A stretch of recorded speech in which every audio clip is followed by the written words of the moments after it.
Welcome to lecture one of the Exposition series for Catalyst Storieroad. Tonight's lecture is what creators want and why they can't have it. So first of all, let's talk about what creators want. I'm a content creator and I just used all my talents, money, and relationships to make my show.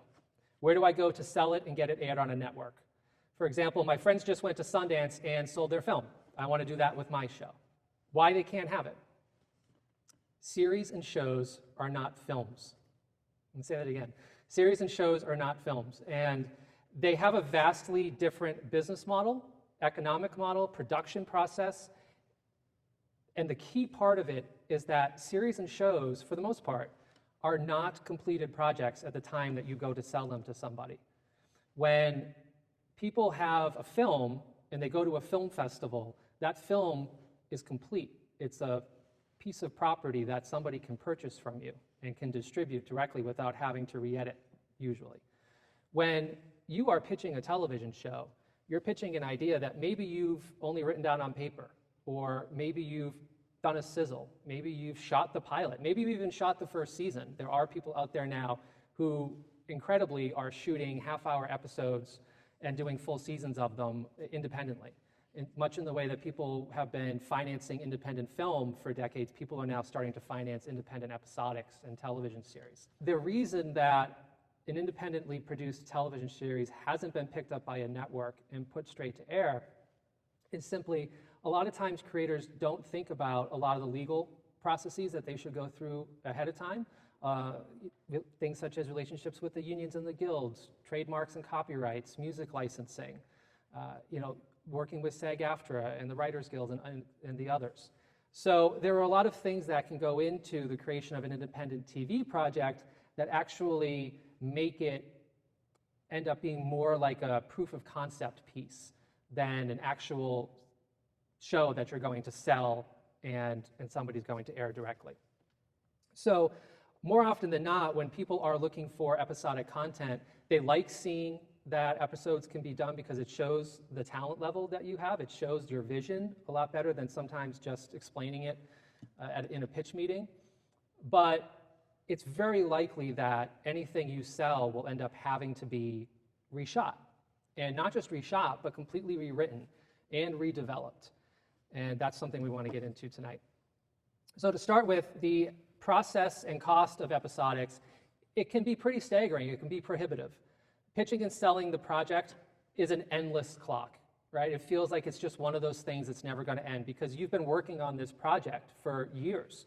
You've probably been thinking about it and writing it and rewriting it a bunch of times. And so even before you go into that first pitch meeting or the 30th pitch meeting, your clock on this project started months and years ago. And sometimes it can feel like you have no concept of obviously when somebody's going to say yes or going to want to work with you and move that project forward. The development process itself, sometimes known as the writer's room on larger projects, of rewriting and breaking the story. Breaking the story is where they go in and they actually lay out the main themes of the show, is extensive. It can take years. And sometimes series will even get caught in that process where a network or a studio will greenlight a project for the development phase, and it'll spend years in development. And they'll write some scripts, the execs will look at it, they'll write some more scripts, they'll rewrite, and sometimes it doesn't get picked up. Once you get through the development process, then you have to do physical production. And physical production costs millions of dollars. Indie creators are changing this a little bit because, as you see at Catalyst every year, there are people who are making very high quality shows on a lot lower budgets. And the main reason for that is simply the technology. The advances in technology over the last 10 years when it comes to production have been incredible. Once you've finished shooting the project, then you have the post-production series. And post-production on a network television show actually happens simultaneously with physical production. So for example, you think of a Law & Order SVU type of show. The reason that they have multiple directors on TV series is because if I'm shooting and I'm directing episode 1 and you're directing episode 2, well, while you're out there doing the actual shooting of episode 2, I'm probably in the editing bay at that time, editing together episode 1, and I can't be in both places at the same time. So there's this constant revolving set of crews that are going around and shooting different episodes. Now, those are for the larger procedural network type of shows. For the independent shows, the post-production process typically happens after the production process because it's typically the same people, and it's the same director and producer and crew. Maybe they just bring the editor on at the end. The expectations of time on this are really important. And I think this is often the place where most creators feel deflated. Is, like I said, indie creators will make their show, and then maybe they have success with it. Maybe they go to a festival and they get an agent, or they get signed, or they have somebody who's interested in taking that series and running with it beyond what they've already made. The average time of the redevelopment process is 2 years. Sometimes it's shorter, sometimes it's much longer, but 2 years is about right between the time that somebody says to you, hey, we want to buy your show, and you even get to the point before you even start physical production. And I think that is often something we see as a major place of disappointment with a lot of the creators that come through Catalyst, because people are basing the TV industry off of their film industry experiences, off of their film festival experiences. Total time overall, you're probably looking at a good 3+ years between the time that you've sat down and pitched your show to somebody who is going to invest in it and the time that you've actually been able to finish. Of course, there are exceptions, but that's about the average. The reason that TV is so different from film is TV is entirely a relationship-based business. Not that film isn't, but with TV, you're required to work with the executives and the people on the project for an extended period of time. For film, once you've shot your film and it's in the can and you bring it to a festival and you go to sell it, you don't necessarily have to maintain a long-term relationship with that seller because you're selling them a finished product, right? But when you go and pitch your show to somebody that you want to develop it with, you're just beginning that relationship. There are some series that have been in process for decades. TV creators and executives have to work together for a lot of years, and the good relationships are fundamental. And those of you that were at Catalyst, you felt that. And I think there were a lot of new relationships formed, but you also felt the energy of all those existing relationships from people that had been there in previous years and who work with each other in the industry around the world coming together here in Duluth. And that was that excitement in the air. Was some of them hadn't seen each other in years. Sometimes Catalyst is the only place that they get together. Sometimes they're working together on projects all the time. But those relationships are where the jobs come from. Because the creator or the producer or the showrunner, and I'll get in a bit later to the differences on those, they have to have good relationships, not just with the executives at the network or their financing partner, but they have to have really good relationships with all the cast and crew. You can be pulling, six days a week, 8 hours plus hours a day for months on end, and it ends up being, you actually end up seeing people on set more than you end up seeing your own family sometimes. And those relationships are key. The second thing that we all know creators want, they say to us, is, I want an agent. And the pathway to getting an agent seems very nebulous and very confusing and very difficult, and it seems like it's the right next thing to do. If I get my agent, great, I'm going to get my show sold. So let's talk a little bit about agents. Let's pull back the curtain a bit on why agents exist. One of the major roles that agents play is they play that third party who can make the introduction between the creator and the potential buyer so that everybody's comfortable and there's a trail between all the communications. As a festival director, sometimes we play this role too. And it's important to understand it doesn't have to be an agent that makes the introduction. Festival directors sometimes are known to do it. Other producers and writers will introduce their other producer and writing friends to executives, as long as there's a paper trail there. A lot of networks will sometimes ask you to sign some paperwork before you go in and pitch with them, where you're waiving your right to sue them in the case that a similar idea like yours ever comes across their desk in the future. There's all these general buckets: sci-fi, drama, comedy, reality. And there are a lot of executives who get pitched a lot of very similar shows on a regular basis. So having that protection is key.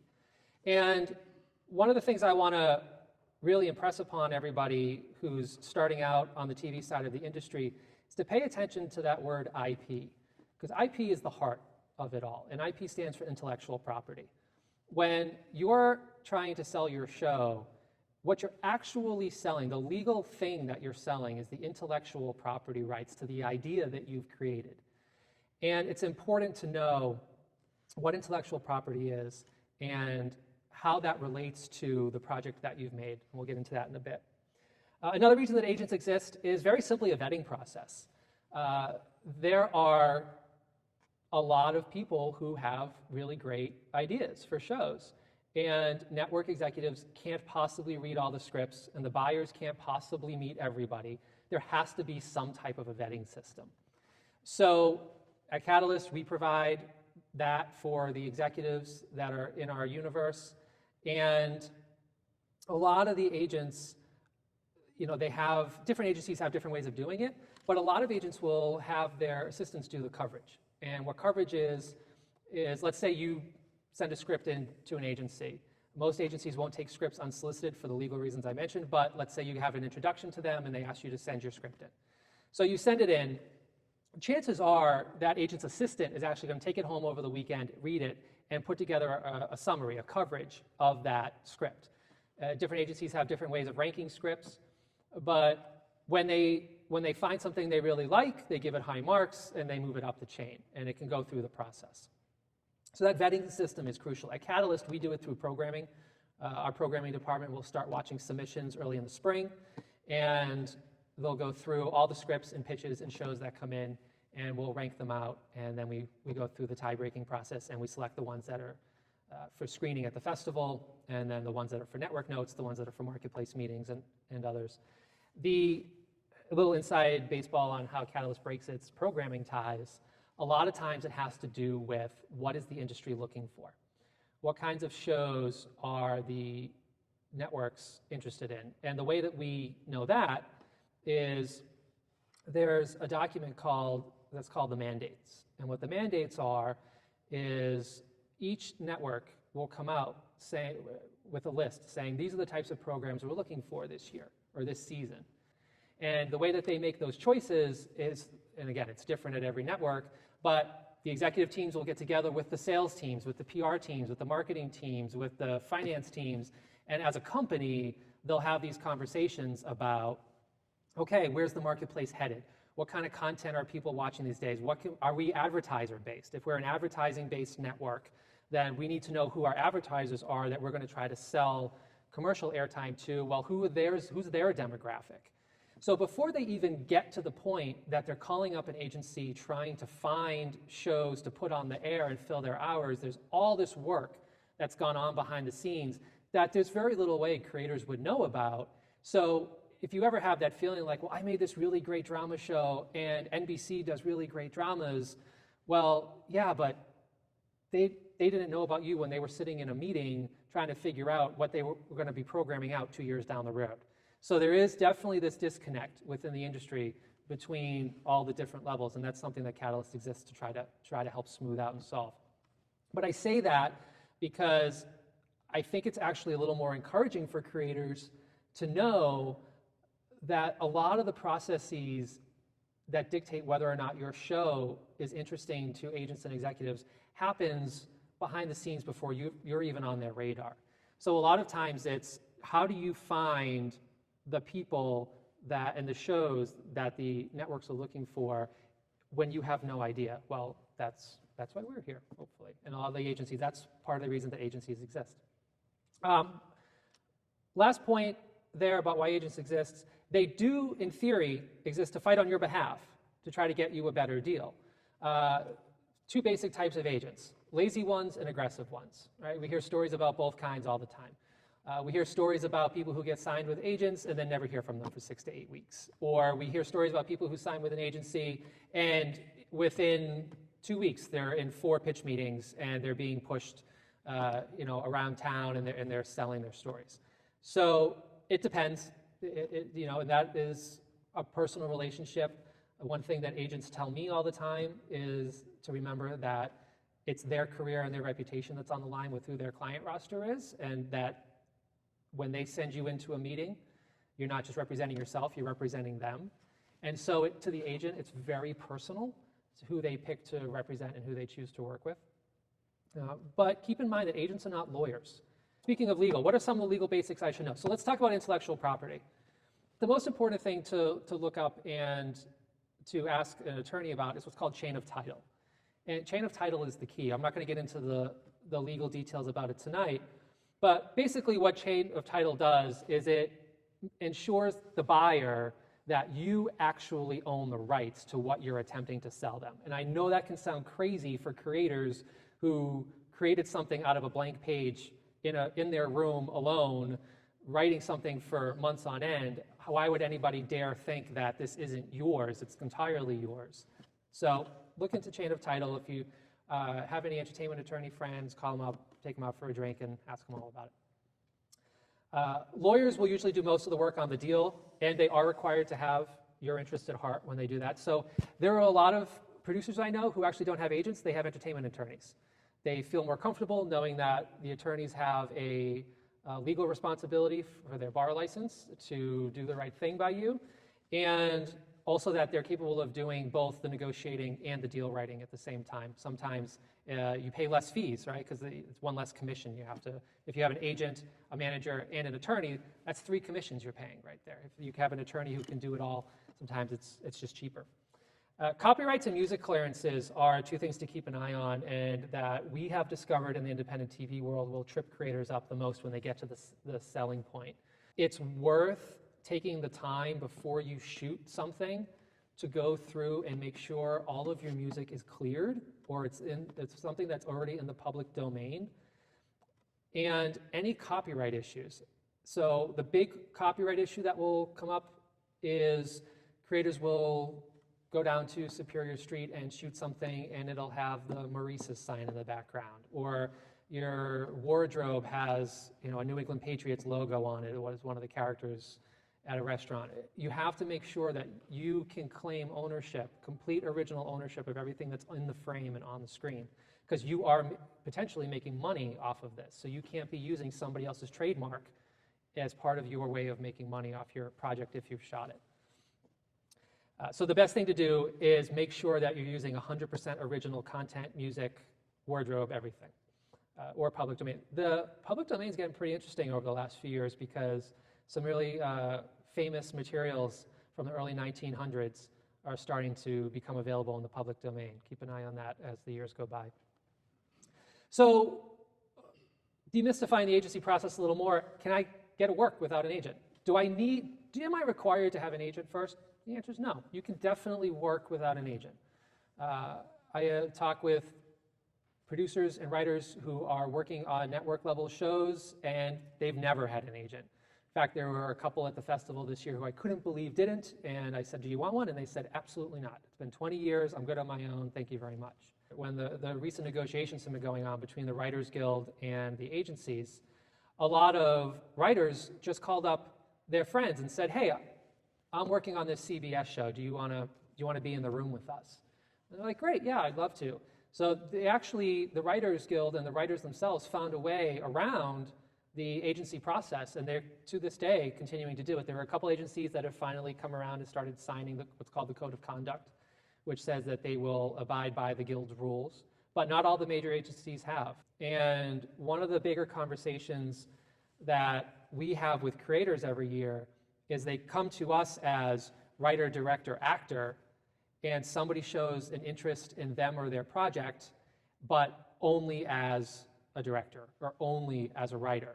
And we have to work with that creator to say, are you comfortable just doing one thing? And sometimes that can feel really personal to creators because they feel like they have all these talents and all these skill sets, which they do, but when it comes to having a professional career, to have to just pick one is something that a lot of creators face from time to time.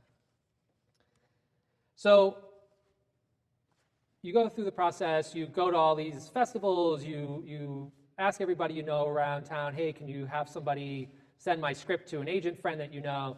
and magic happens. They call you up, they say, hey, read your script, we love it, we'd love to sign you. Exciting day. It's a big day. You've been working for this for a long time. So what happens? Well, chances are if you've had a deal lined up, maybe you met a producer somewhere or a network exec who says, hey, I love your project and we'd love to work with it, but we do require that you're represented. Sometimes companies do. It's likely that an agent will pick you up quicker if you have a deal that's already hanging out there on the table, because that's easy money for them. That's an easy deal churn, and it shows that you're somebody who's selling stuff, and that's great for both you and the agency. If you just sent them a spec script or something that you created on your own, and you didn't have a deal lined up before, chances are it's an exciting day, but don't expect anything to happen too quickly. And that's not to down the agents, it's just that you're new on their roster. And remember, they're already working with dozens or hundreds of creators. I would say set your expectations to be realistic is the key. It's exciting, but at the same time, it's just the beginning. It's definitely not the end of the process. So we read all these news stories all the time. If companies are spending billions of dollars on new shows, where's my cut? Here are some general market conversations that we hear happening between executives when we have industry chats with them. The market right now for TV shows is obviously gone global, and the main thing that people are looking for are very specific shows for individual groups of consumers. And what I mean by that is, as by way of example, part of that billions of dollars that you read Netflix is investing in is being invested in producing different projects in very specific different dialects just within India. So if you happen to have a show that was written just for a specific dialect in India, Netflix would probably be interested. The notion of I have a rom-com or a sitcom or some type of general drama is really becoming a more difficult sell. It's very important for you to know who's your audience. And whereas 15 years ago, even the big networks couldn't track exactly who was watching how many hours of what content, they can now. Because remember, with the switch over to streaming, one of the benefits that the networks get is they get much better data, much better consumer data. They know exactly where you shut it off. They know how many people, to a much better degree, are watching it than they did before. When I was working as an analyst at one of the major networks when I started my career, we weren't able to figure out we knew how many subscribers the network had, but we weren't able to know particularly how many of them bought their subscription because of a particular show. So they have much better data. And the way that this translates to creators is it's becoming a very important part of your creative process to figure out why you're making this show and who you're making it for. And keep that in mind as you put together your pitch decks and as you try to go further down the road. Also remember that there are a lot of big money companies just fighting it out right now for survival in these new streaming wars. And one of the really cool things that streaming has done is it's led to the crumbling of time constraints on shows. You know, it's no longer just 22 minutes, 48 minutes. But that has also opened up the landscape to executives and networks kind of not knowing what's going to work anymore. That's why they're following the data. And one of the bigger things that's happened, and all these mergers you've been seeing and reading about, they haven't been happening by accident. They've been happening because the old ad-based TV business model has died. They're unwinding it slowly, or some more quickly than others. But there aren't any major TV networks left, right? You had ABC, CBS, NBC, Fox. Well, CBS and Viacom have merged. NBC became Universal, which then was Comcast, which is a cable company. You have Fox and ABC, which went together, then went to the Mouse, which is a theme park company. And you have HBO, which merged with Time Warner, that was a cable company that is now owned by a phone company. So there aren't any major TV networks that stand alone anymore because the ad revenue coming in doesn't pay for what it costs to make the network shows anymore. And the reason that ad companies are paying less is because the marketplace is more diluted, so people are watching more different channels. And instead of having, I mean, how many people watched the last episode of MASH? It was like 100 million, like a third of the United States all watched that one show at the same night at the same time. You know, the only time you get those kinds of ratings anymore are the Super Bowl. And you don't get that type of cultural buy-in anymore on scripted shows or unscripted shows. So whereas a few years ago, you know, 1 or 2 million people watching Seinfeld would have been seen as a huge flop on a Thursday night, now you get 1 million people that are watching a History Channel show, and it's a pretty decent success from a ratings perspective. So the marketplace has shifted entirely as the streaming wars have taken hold. And everything, going back to what I was talking about at the beginning, everything in the TV industry is relationship-based. Everything's personal. When these mergers happen, it means that people lose their jobs, and it means that executives get shuffled around. And that can cause a lot of fear. Imagine you've been working in the television industry for 20 years, and you started off as an assistant on a desk, and you've been working your way up the ladder, and then all of a sudden one day, major company X comes in and buys your company. Well, there's a chance that there goes your career.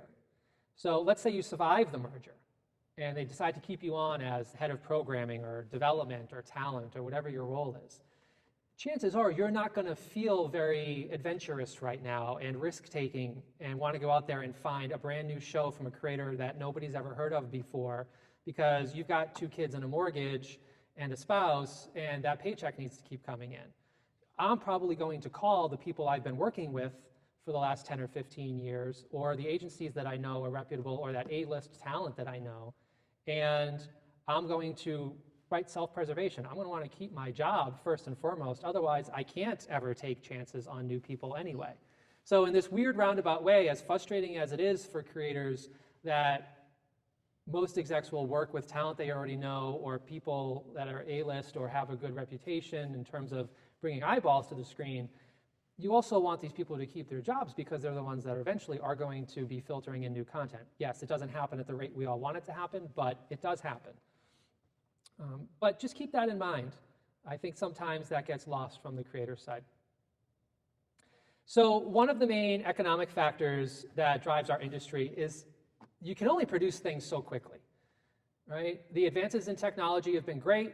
The streaming wars have changed the distribution landscape, but you still have to go to set up a crew, and shoot the thing. There's just no way around it.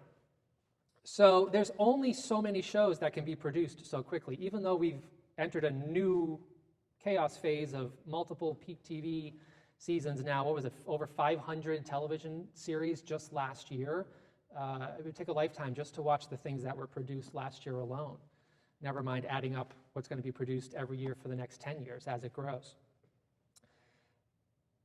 It is definitely leading to a situation where there aren't enough showrunners. I was told this again by another showrunner last week who said, I don't need new creators coming to me with their new ideas because I already have so many networks coming to me with people that they're already working with for the shows they already want to make because there aren't enough showrunners.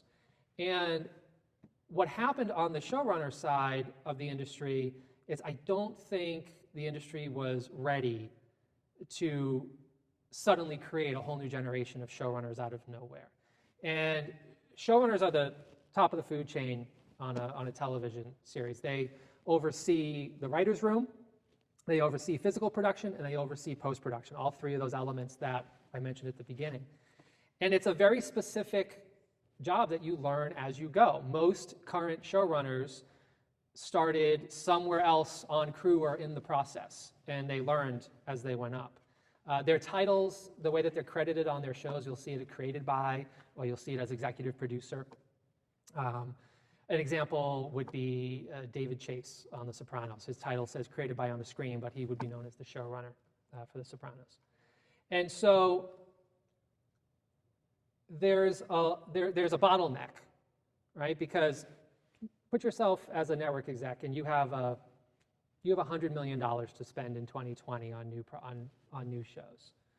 Well, you're not going to give the production budget for show A directly to the writer and the creator of show A. You're going to give it to the showrunner, who in turn is overseeing everything, right? They're the company that it goes to. So if you're going to give somebody $10 or $20 million, you want to know that person has done it before, they know how to handle money, they're trustworthy. I mean, it's an important task. So trust is key. You can see the theme going back to being a relationship-based industry. And outside of the human limitations, there are physical limitations too. There are only so many sound stages. There are only so many locations. I know that might sound weird, but really you've got LA, New York, Georgia, hopefully soon Minnesota again, and we're working on that. So those are some of the productions that constrain the industry. Regardless of how many billions of dollars you have, you can only make so many people work so many hours, so many days in a row, and you can only go to do it in so many places. It's not all doom and gloom, I promise. Is it difficult, or is it just totally impossible and completely hopeless? Should we just all go write our scripts and give up now?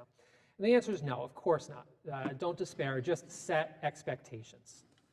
It really is the name of the game for the creators and the episodic and on the TV side. It's not hopeless, it is absolutely difficult. And the notion of having a career that only takes a couple years to build is something that we are working creator to creator or in groups like this to really try to change, so that there's some more longevity to people's careers instead of just feeling completely stressed all the time. Have a solid understanding of the process. I only touched upon some of the basic stuff. This could be a 4-hour lecture. It's not. We're almost done. But it's important to know how it works before you go in the door. The more knowledge you have and the better prepared you are and the more homework you've done, the more likely it is that the people you're asking to work with are going to want to work with you, because they have to spend less time teaching you stuff. And they have a better understanding than the trust that you know how a set works, or you know how this process of selling your show is going to happen. You know the role of your agent, you know the role of your attorney, you know the difference of the roles between a writer, a producer, a creator, a showrunner, a director, an actor, a grip. It's important to know these things as you go in. Well, one thing that's never going to change is that content is king. Has been, always will be. Storytelling is not going anywhere. It's going to be an industry in our lives for the rest of our lives. The economic and business models of it are going to shift again. I don't dare stand here and try to predict how the industry is going to be in 10 years, especially with the advent of AR and VR and all these other things coming online. So I think it's really important to not try to predict where the industry is going to go, but it's important to remember that regardless of the business model, without the stories, they've got nothing. So keep making those stories. And what I would recommend, one of the pieces of advice I always give, is don't focus on one. Make a lot.